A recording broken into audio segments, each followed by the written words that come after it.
सबसे बड़ा देशद्रोही स्वास्थ्य मंत्री है। स्वास्थ्य मंत्री पर क्या आरोप लगा रहे हैं जी? ये पासवान जाति से आती है, हाँ। गरीब घर से आती है, इसलिए उसे कुछ नहीं बुझा रहा है। स्वास्थ्य मंत्री ब्राह्मण जाति से है। 5 घंटे तक उसने रोती रही, बलकती रही, उसने तड़प रही, उसने जान को भीख मांगते रही, मगर वहां के दरिंदे ने वो देश का सबसे बड़ा सर्वोच्च और सबसे बड़ा एक हॉस्पिटल कहने वाले बिहार का, भारत का पीएमसीएच हॉस्पिटल कहलाने वाला वहां का सिस्टम उसने पूरा का पूरा आज जिस तरह से बेशर्मी पार कर दिया है। स्वास्थ्य मंत्री है, सबसे बड़ा देशद्रोही स्वास्थ्य मंत्री है। स्वास्थ्य मंत्री पर क्या आरोप लगा रहे हैं जी? स्वास्थ्य मंत्री देशद्रोही है, इसने हत्या करवाने का हमारा बेटी का काम किया। देशद्रोही का आरोप काहे लगा रहे हैं? देशद्रोही का आरोप लगा रहा हूं मैं। स्वास्थ्य मंत्री ना है ये।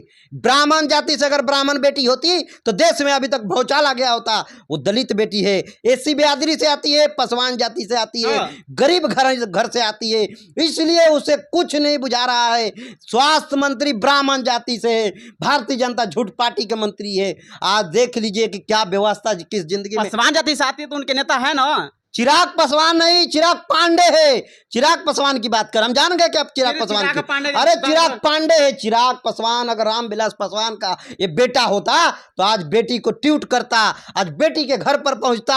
ये देश का सबसे बड़ा अगर गद्दार है तो ये वर्तमान का चिराग पासवान है। चिराग पासवान नहीं, चिराग पांडे। ये ब्राह्मण जाति से, ब्राह्मण समुदाय से है। जिस तरह से बेटी का हमारा रेप हुआ, 9 साल के बेटी का, उसे हत्या हो गई, उसकी मृत्यु कर दिया गया, ये हॉस्पिटल के द्वारा की गई है। ये देश में सबसे बड़ा अगर कोई देशद्रोही है तो स्वास्थ्य मंत्री और चिराग पासवान और जीताराम मांझी है। दलित वोट बैंकिंग लेने जानता है, दलित कोट। इन तीनों नेताओं का आरोप लगा रहे हैं। तीनों का तीनों देश के 3 गुना कोई नेता है एससी एसटी का जो कि अपन बैठा है यहाँ पर। आप समझ रहे हैं जी, एससी के नाम पर, ओबीसी के नाम पर नेता बना है और बेटी का रेप हो गया। यहाँ गोली बक्सर जिला में चल रहा है, लगातार गोली पर गोली चल रही है, रेप पर रेप हो रहा है। आज बेटी 9 साल की बेटी आज मर गई। आज उसके घर में क्या गुजरता होगा, क्या बीता होगा। वर्तमान का विपक्ष नेता अभी जाकर के देखिए तेजस्वी यादव जी उनके घर पर पहुंचे पीड़िता को। क्यों नहीं चिराग पासवान कहता है कि पासवान है, पासवानों का दुख दलिदर जानते हैं। सबसे पहले आखिर क्यों नहीं पहुंचे? नहीं, पांडे ब्राह्मण है जी। मैं बार बार कहता हूँ ब्राह्मण है, वो पांडे है, वो कभी नहीं हो सकता है पासवान। कभी पासी या पासवान की बात और चमारों की बात नहीं करेगा। वो जब तक रहेगा उसको पोजीशन दिया गया है। पावर तो उसके नरेंद्र मोदी और उसका जो है देश का मोहन भागवत के पास रखा गया है। पावर वहां पर रहता है, पोजीशन इनके पास रहता है। पोजीशन इनके गांड के पीछे खाली चेयर हो सकता है, चेयर दिया जा सकता है इनको, मगर पावर नहीं दिया जा सकता है। इनका हैसियत 1 पैसा का नहीं है, इनकी 1 पैसा कौड़ी का इज्जत मैं नहीं करता हूँ। इसलिए अगर मेरे समाज और जाति से आते तो आज हमारे बेटी को जाकर के ट्वीट करते, घर पर दुख जताते। बहुत सारे जो नेता है अपना फेसबुक ट्विटर पर अपना ट्वीट किए हैं। देखिए ना भाई, प्रदेश प्रभारी कांग्रेस का जात के चमार है ना, पासवान तो है नहीं। जात के चमार जाति वर्ण व्यवस्था में प्रदेश अध्यक्ष कांग्रेस का पहुंच गए। धरना प्रदर्शन हॉस्पिटल में पीएमसीएच में कर दिए उन्होंने। राहुल गांधी ट्वीट कर रहे हैं। क्यों? क्योंकि वो लोग जानते हैं कि देश में एससी के बस बहुत बड़ा पावर है, एससी एसटी का। ये लोग जानते हैं कि ये लोग एससी एसटी जिस दिन चाह देंगे उस दिन पूरा देश में भौचाल मचा देंगे, देश को पूरा बंद करवा देंगे हम।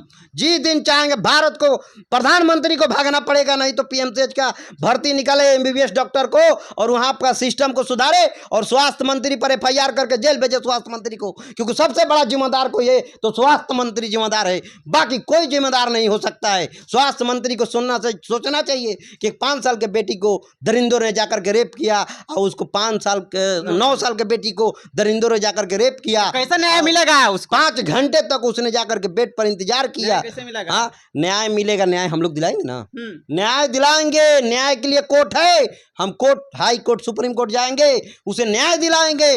दरिंदों ने जैसा, अरे निर्भया कांड की बात करते हैं, निर्भया कांड में कौन लोग थे बताइए? निर्भया कांड से लेकर के सारे कांड में एक राजपूत, बलिया जिला के राजपूत के लड़की के साथ में रेप हुआ तो उसको तीनों चारों को फांसी हो गया। आज बताइए कि इसका कौन जिम्मेदार है? या आज लड़की 9 साल का रेप हुआ, उसका मर्डर हो गया, वो मर चुकी है, दुनिया में नहीं है आज उसके दुख। सोचिए कि दुख हृदय रो रहा है हम लोगों का कि आज हमारे बेटी से नहीं वो सुरक्षित है तो हम लोग सुरक्षित कहाँ रहेंगे? हमारे औरत और बेटी बहन कैसे सुरक्षित हो सकती है? बिहार में लगातार इस तरीके से घटना हो रही है तो कैसे रोकेंगे?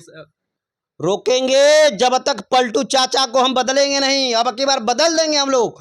देख लीजिएगा भारतीय जनता झूठ पार्टी को, अगर देश में जब तक ये रहेगा तब तक ये कैंसर बना रहेगा। इसको बदलने का काम करेंगे हम लोग, अपना मतदान और वोट से बदलने के काम करेंगे। बाबा साहेब हमको सबसे बड़ा पावर दिए हैं मतदान, उस मतदान से इसे बदलने के काम करेंगे।